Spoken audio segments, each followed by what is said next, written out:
Brothers and sisters, today we shall discuss the sacrament of baptism or the institution of baptism. The question is, what is baptism? Baptism is the sacrament instituted by Jesus Christ for conferring a threefold grace. First is the forgiveness of original sin. Second, adoption as God's children. And third, incorporation in the church. Tatlo ang katuyuan sa sacrament of baptism, the washing away of original sin committed by Adam and Eve, since we are their children. Their fall affected all of us. So baptism takes away original sin. Then baptism makes us once again God's children, adopted children of God, not appointed children of God. And then incorporation in the church. Corpus means body. We are members of the church or the body of Christ, the mystical body of Christ. The term baptism originates from the Greek word baptismos, meaning immersion. Since in the early centuries, this sacrament was mostly celebrated by submerging the catechumens in water. Also, Jesus was baptized by immersion in the Jordan River, as it is written, after Jesus was baptized, he came up out of the water. Matthew chapter 3, verse 16. Although, dako man nga discussion na dre, kay ang baptismos, baptisma, baptizo can mean also washing. You can wash your hands out of the water being poured into your hands, or you can wash your body, bathe your body by pouring. So iniyang he went up out of the water. It can also mean taga tuhod lang ba yung tubig, tapos batisuhan sa ni John. So we will later on see mga tuturan nga the essence of baptism is not really the physical immersion, kundi the essence is deeper than that, which is spiritual.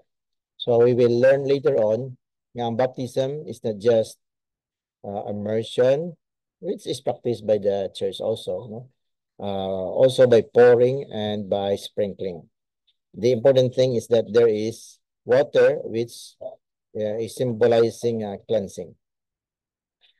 When did Jesus institute the sacrament of baptism? No? Saan o ginpundar ini ni Jesucristo ang the first of the seven sacraments nga baptism. Of course, siya ginagpundar sini, no? Ginasiling Jesus instituted the sacrament of baptism before the ascension, before siya saka sa langit, hindi before the resurrection o ang pagkabanaw sa patay, kundi before sa pagkayab niya palangit, ascension, which happened 40 days after his resurrection. When he announced the missionary mandate to his apostles, "Go therefore and make disciples of all nations, baptize them in the name of the Father and of the Son and of the Holy Spirit, teaching them to observe all that I have commanded you." Matthew chapter 28, verses 19 to 20. Baptism is acknowledged as vanua vitae spiritualis. Nombot silingon sini. It means the door to spiritual life. Amo gina siyang entrance. Amo gina siyang the first sacrament nga dapat ma-administer anay sa isa ka tao to avail of the 6 other sacraments. Okay, 7 sacraments na. Now, being a precondition for other sacraments and for salvation. As Jesus declared to Nicodemus, "No one can enter the kingdom of God without being born of water and spirit. John chapter 3, verse 5. Ano ining botsilyon sa nga term nga born again? Kaya ginagamit ini masami, no? Born again ka bla o hindi, no? Ang Katoliko, born again man. Kaya ang born again dre, gina-qualify ni siyang Bible nga, born of water and the spirit.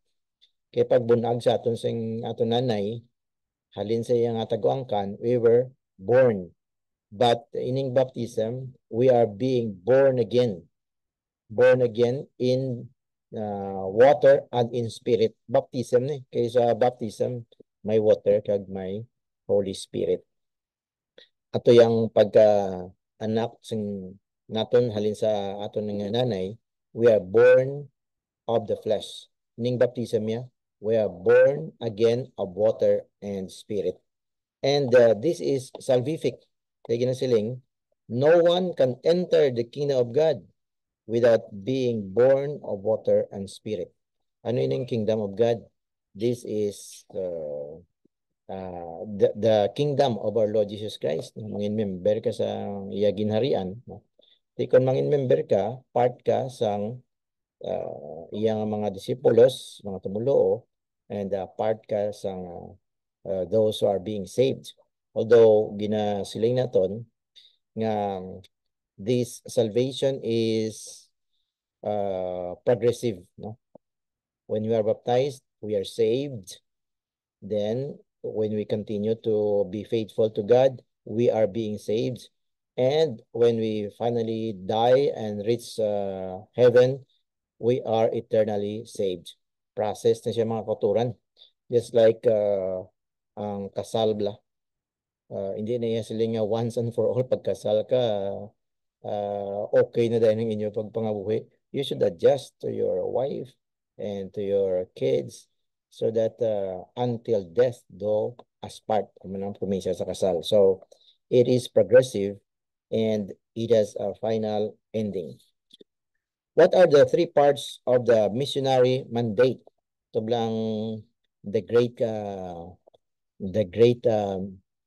commission ginhatag sa atong Ginoo sa Matthew 28 verses 19 to 20. The missionary mandate, also known as the Great Commission, is composed of three parts. Tatlo ka bahin. Ano ini? Una, go. Kaduha, baptize. Ikatatlo, teach o magtudlo. Isa-isa nato ini. Go. All Christians, in accordance to their vocation and possibilities, are sent as missionaries, either in faraway lands or in their own environment. So, missionaries kita, even sa aton nga panimalay, o sa aton nga parokya, or missionaries kita, kung ipadala kita sa China, o kung sa Russia, o kung sa North Korea, mga delikado nga mga lugar na especially China kag Korea, no? Communist countries nga wala nila ginabaton niya kayo yung pagto sa Diyos kiti against communist or Marxist doctrine nga gasiling religion is the opium of the people. Purposely, the church has chosen two complementary patron saints of missions. Sino niya mga patron saints of mission? Una si Saint Francis Xavier, 1506 to 1552. Nabulang kabuyan. Wala sa gani ka about 50 years old. Ginkuha na siya sa Ginoo. Si San Francisco Javier, the Jesuit priest who preached the gospel as far as Japan. Amo ni ang may tutuod nga a gift of tongue. Kaya maski diin sa mga ganito, mabalaan niyang minambalan sa mga tao, maski wala siya nagtuon. Gift, extraordinary gift. Sa ibang nga countries, sa Moluccas, sa Asia, may nakala-convert to, no? Saint Francis Xavier nga crab in honor of Saint Francis Xavier. Pero dito sa Japan daw medyo nagpakatig atong mga tao dito. Later on, ginpadala si San Lorenzo Ruiz na martyr sa dito. But the fact is, amo ning mandate sa atong Ginoo mo, go and make disciples of all nations. Tanan nga parte sing kalibutan, maski kasulok-sulokan sing sang kagubatan kadton niya mo kay para makabalo sang maayong balita sa atong Ginoo. Ang isa naman ka missionary nga wala gani nagwa sa Kudal sing ilang monastery amo si Saint Therese of the Child Jesus or Saint Therese of Lisieux. She is called the Little Flower. 1873 to 1897. Opo lang sa kabuhi niya pero she entered heaven. But while there in the monastery, she prayed for the missionaries throughout the world. No? So kay kun ara kita sa Ginoo, wala na limit ang time kag space, no? Limitless, unlimited na. 24 hours, no? 365 days, no? Maka-communicate sa Ginoo. Iti sobra pa niya sa internet.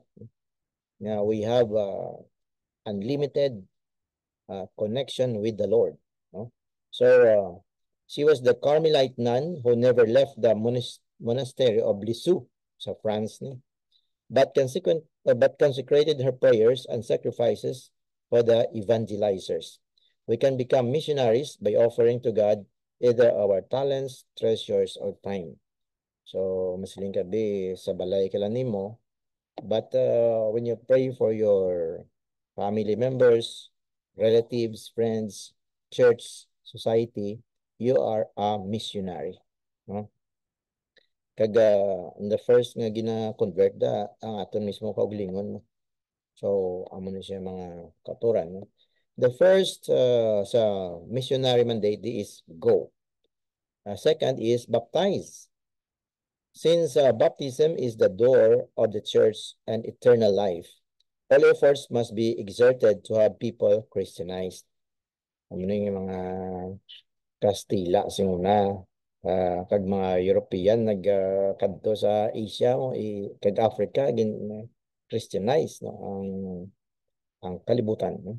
Some parents postpone the sacraments for unacceptable excuses. No? Kung parent kaya may responsibility kini sa spiritual well-being sa imong anak. Hindi lang yung physical well-being o mental well-being. No? Pakaunon mo, paeskwelahon mo. May responsibilidad ka nga tudluan sang moralidad kag spiritualidad ang imong anak o imong mga anak. No? Iban mga parents, ila reason is financial problems or lack of documentation. Kasi sabi, wala kami baboy nga ihawon or wala kami wala kami marriage certificate. Kay wala nagpakasal sa pare, wala marriage certificate, no. Pero ang pare masugot man na kay ang sala sing parents pwede lang na yung ma-remedyuhan later on, mapakasal sila. Pero ang bata ni kinahanglan ni salvation. No? So dapat ang nanay kag tatay dalon nilang ila bata sa tiilan sa aton Ginoo ipabaptize nila. No? Kaya amo na yung spiritual rebirth kag the entrance to salvation.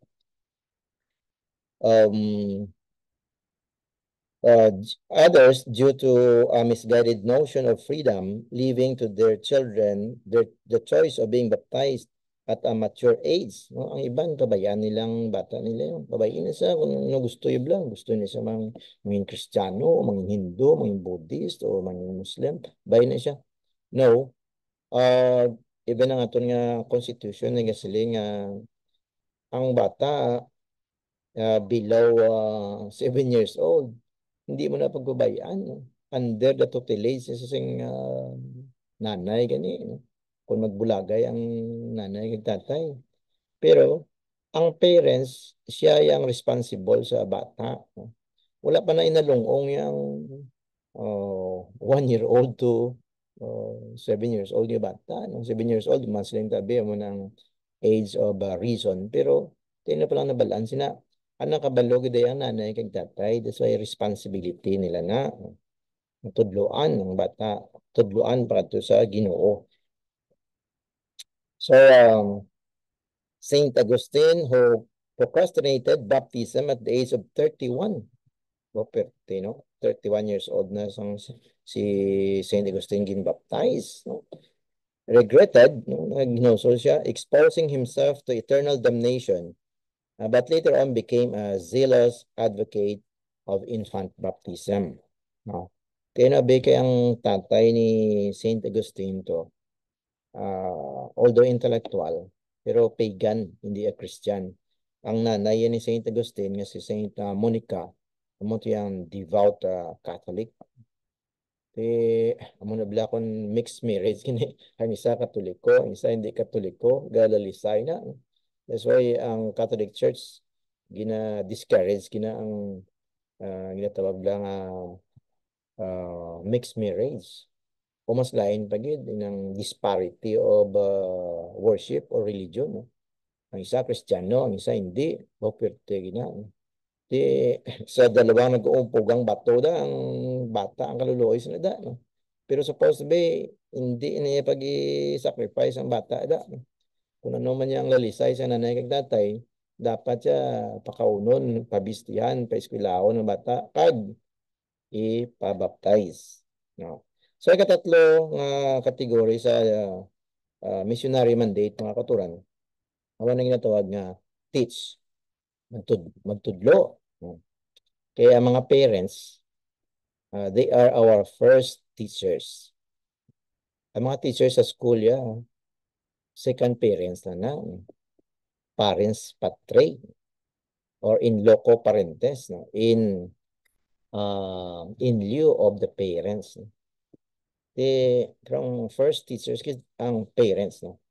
So, teach. Baptism requires the systematic education on the 4 basic pillars of our religion. Ano niyang 4 ka haligi sang aton nga relihiyon? Number 1, creed. Credo. Nablang 12 ka artikulos nga contained in our Apostles' Creed. That's why nag-Holy Rosary kita sa cross gida nga portion. We recite the Apostles' Creed. Human ang sa Divine Mercy, Apostles' Creed man na. No? Sa Sunday Masses, Apostles' Creed man na. No? Kung gusto mo lawig-lawig, Nicene Creed, Niceno Constantinopolitan Creed. Medyo lawig-lawig na, expanded niya. No? Ginimo na sing 325 AD. No? Ano, dito sa Constantinople. Una ang creed kay dra gin-summarize ang aton pagatuan nga maslin ka, I believe in God the Father, I believe in God the Son, I believe in God the Holy Spirit. One God lang po, pero 3 persons. Tapos I believe in life everlasting. Ang kabuhi ta mga katuran, hindi kaniya na limit di sa duta. Pagkapatay sing tao, ano sunod? Hindi niya sila daw tanom lang na napatay o kung sapat nga napatay nga wain dayon. Ang tao may reason. Ang tanom ang sapat wala reason. May eternal soul yang tao. So, ang eternal soul ni paghahusgahan niya sang Ginoo kung diin siya magkadto, no? Eternal happiness in heaven or eternal damnation in hell. So, tudloan, no? Una creed. Kadua, commandments. Summarized in the 10 commandments. Ang 10 commandments ni moral law ni mo. Ngati ang moral law, just like the law of gravity, wala man ay gabago sa time kag persons, kag places. Mo man nagyapon, bawal ang magpatay sa inosente nga tao. Thou shall not tell a lie or bear false witness. Bawal ang binutig. Sa Old Testament, amo na. Sa New Testament, amo ya po na gin perfect pagid ni Jesus Christ. Okay, sa Old Testament, ginasilinga, bawal ang patay. Sa New Testament, sila ni Jesus Christ, I tell you, anyone who is angry with his brother or sister without any fault, then the person is guilty of sin. So sin in thought mga daan, gina-perfect sa atong Ginoo. Iti ang tanan nga sala, halin man na sa paghuna-una mo. May intention. Kung wala kayo intention nga nga sala, hindi na nahimo yung sala. Gadamgo ka bigkaroon nga pan mo.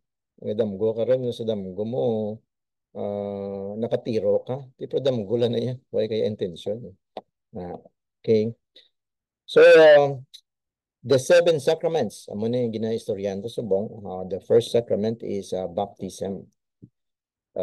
Three sacraments of initiation, baptism, confirmation, and Eucharist. Two sacraments of vocation or calling, priesthood or marriage. Pili ka da, mapare ka o mga asawa ka. At tapos, two sacraments of healing. Ano ang penance or reconciliation or confession. Healing of the soul, healing of the conscience. A reconciliation with God and fellow men. Tapos, sacrament of anointing of the sick, healing man na, no? Kaya kung may sakit kita physically, affect man na sa aton mentally, luya nga aton pangunauna, spiritually, kisa ka-discourage kita. That's why God established that sacrament to strengthen us, pabaon na, no? When we are dying, to be forgiven of our sins and to enter eternal life, finally. Now, tapos, aside from the creed, 12 articles of creed, 10 commandments, 7 sacraments, mayroon pa nga sa fourth pillar naton di amo ang prayer. Kaya ang pinaka-model nga prayer is the Our Father. That's why gina-recite ni sa Holy Rosary, sa Divine Mercy man nga chaplet, sa misa, kag sa mga prayer tagi din. But when we pray, that kind of prayer, we should not parrot it, no? Nga daw, ang ang parrot, ano kung natudlo mo, malain no maayo, sundon nyo na mo, no? May na, perti pa na sa parrot, no? Pis-pis na, nga pang sunod sa sound. Pero wala sila kaintindi kung anong yung lagi na hambal. Kita ya kay rational beings kita. Kada kada sentence sang Our Father da o kada phrase da may meaning na. Because that was taught as a perfect prayer by our Lord Jesus Christ, no? That's why hinay-hinay lang na pag-recite, hindi daw masaling kibla 120 kilometers per hour tapos nimo ka nga parot. Sala man na, that will be an abomination, no? Karumal-dumal sa pagdinig ng ating Panginoon, no? So, Our Father.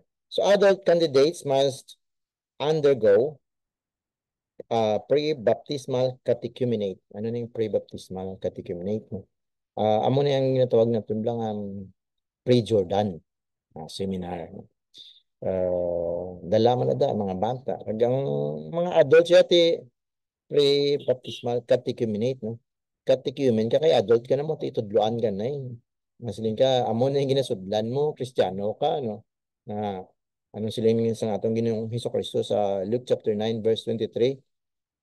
Kung gusto ka magsunod sa akon, walaon mo, panginwalaon mo imong kagalingon. Deny yourself. Take up your cross daily. Pas-anon mong imong cross. No? So may cross gid na samtang pangabuhi kita sa siniya kalibutan. Hindi pwede nga Kristiyano nga wala sang cross. So, pakapos na yan, dawang tamad na yan. O escapism, escape ka lang pirmi kung mga dabudlay na, escapo ka dayon, absent ka dayon. Hindi na mo yung Kristiyano. Tubangon yun na yan. Wala sige escape sa sa challenges, no? And then sa Luke 9:23 da, no? After denying yourself, taking up your cross daily, sila ni Jesus Christ, follow after me. Hindi ka tayo mag-follow kung sino man da mga artista o kung mga sino mga billionaires o mga millionaires da, no? kiti sila mag-follow kinanglan kay Jesus Christ. Si Virgin Mary, gina-follow naton kag mga saints because they have proven according to their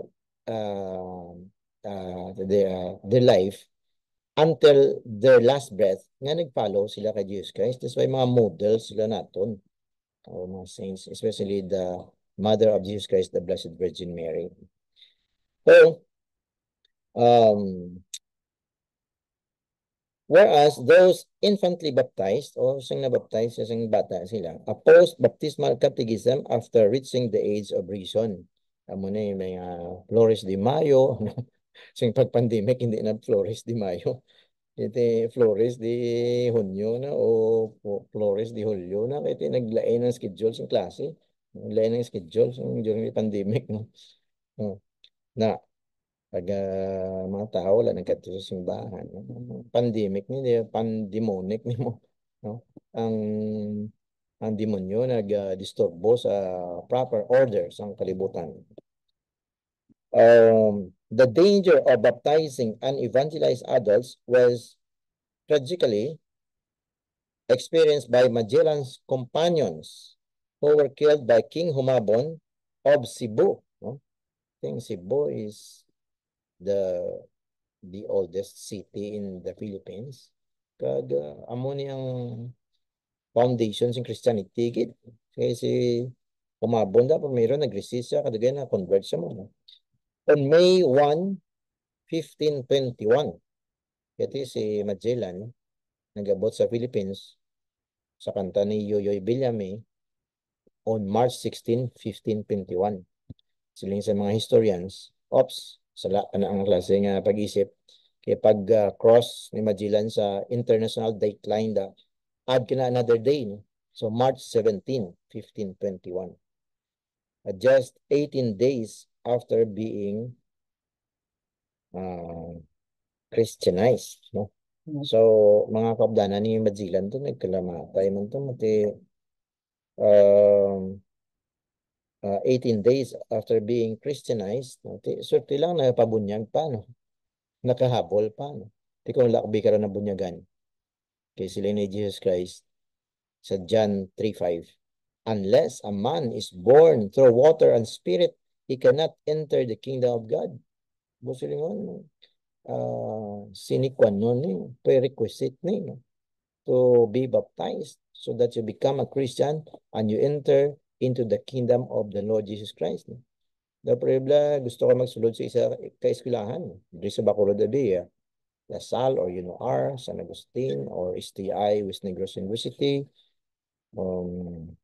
iban pa, no? Pa-enroll kayo. Kung hindi ka ma-enroll, hindi ka daya recognized nga estudyante dira. No? So, baptism is the first step. No? Since Christ's resurrection, baptism is essential for salvation.